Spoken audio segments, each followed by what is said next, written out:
唔好意思啊，CCTV 打電話落嚟啦，見到係咪唔覺意擺咗啲嘢食落個台度？麻煩攞出嚟，因為睇住我做緊嘢，攞翻出嚟就簡單啲啦，好唔好？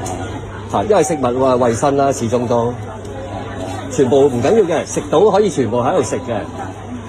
嚇，同埋咁大袋嗰啲攞埋出嚟，嗰啲唔係，嗰啲牛肉應該係我哋公司嘅，唔好意思啊。嚇，攞埋出嚟啦！仲有啲蝦啊剩啊，不如成盒攞出嚟好嘛？始終都要保障翻顧客噶嘛。食幾多唔緊要嘅，我哋大把時間，但係就唔可以攞走嘅，因為張貼晒出嚟㗎啦。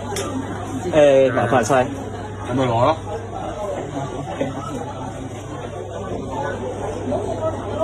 成袋啊！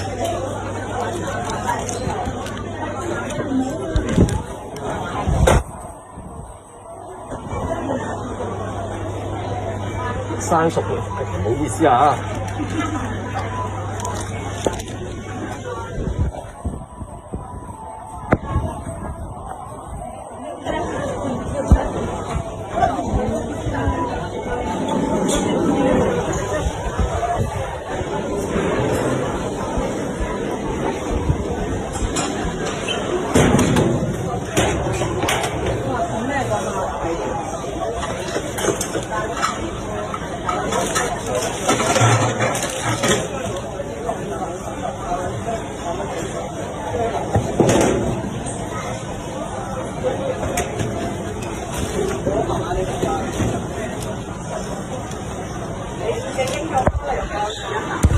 咁啱啱喺 A49嗰度啦，見到個客就倒取咗比較多嘅食材拎走。